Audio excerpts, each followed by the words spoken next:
Assalamualaikum warahmatullahi wabarakatuh. Bersyukur kepada Allah Subhanahu wa taala dengan lafaz hamdalah. Alhamdulillahirabbil alamin.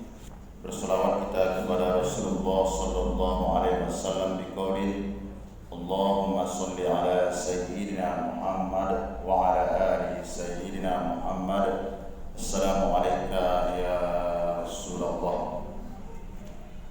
Bapak Ibu jamaah salat fardu zuhur yang dimuliakan oleh Allah Subhanahu wa taala. Mari kita mulai ta'lim kita dengan membacakan Ummul Quran surah Al-Fatihah. Al-Fatihah.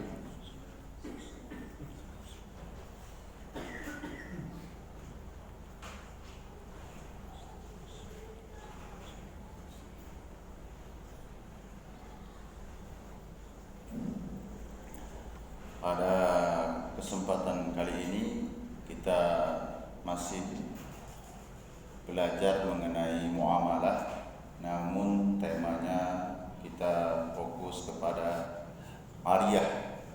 Ariyah yaitu pinjam meminjam.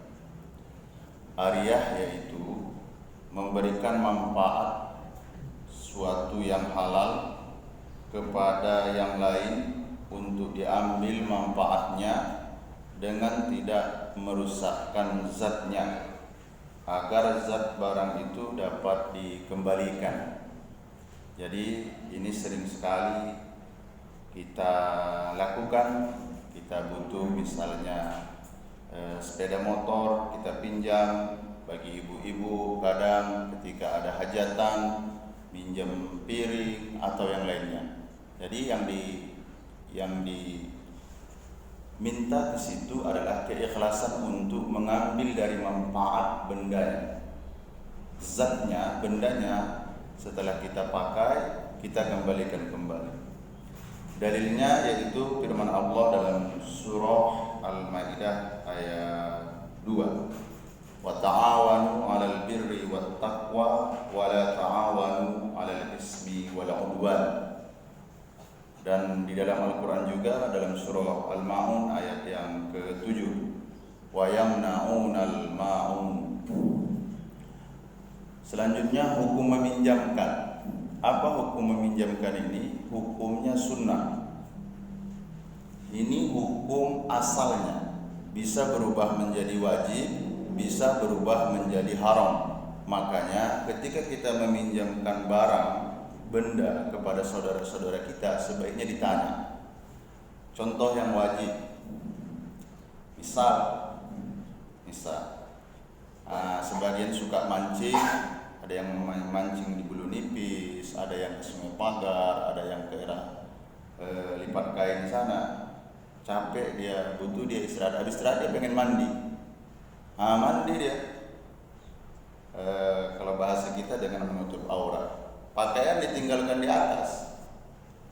Entah bagaimana, hujan lebat, pakaian itu habis, ikut hanyut semuanya. Kalau posisinya seperti ini, maka hukum meminjamkan itu kepada saudara kita wajib. Kenapa?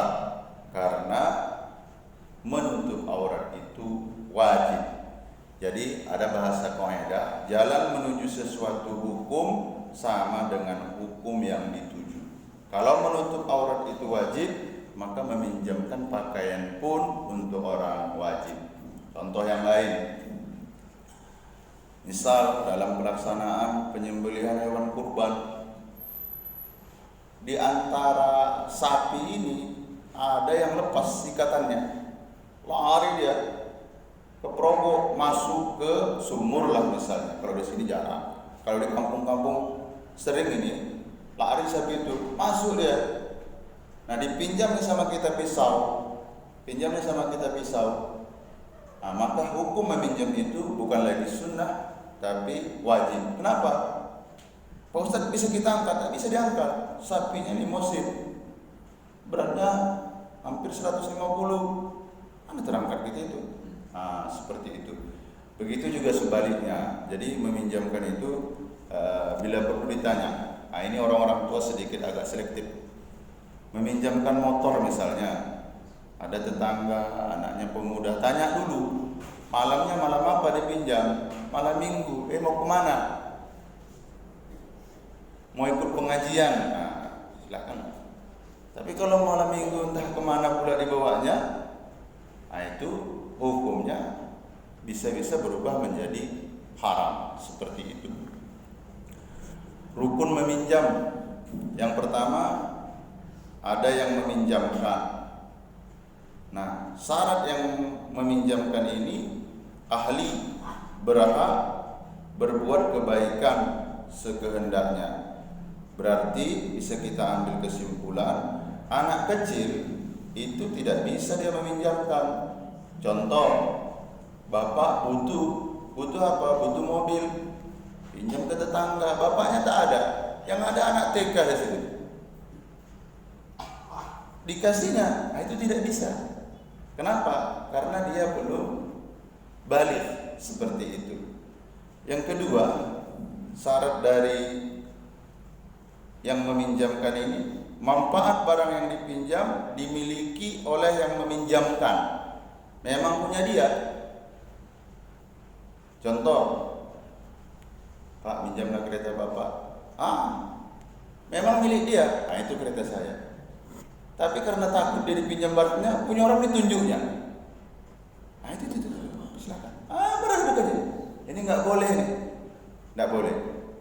Yang sering kita lalai yaitu mengenai misal saya pinjamkan kepada si A.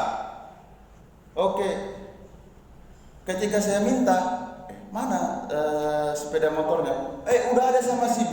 Si A ini minjamkan lagi ke orang. Si B ini minjamkan lagi ke orang. Nah, ini tidak boleh nih. Tidak boleh. Harus minta izin kepada si punya. Sering ini kita yang bertetangga butuh pisau. Diambil sama tetangga sebelah. Tetangga sebelah butuh juga, dipinjamkannya, padahal itu bukan miliknya. Itu tidak boleh. Sedikit ada seninya. Nah, ingat, yang dipinjam itu kita ambil manfaatnya. Lain hal kalau urut.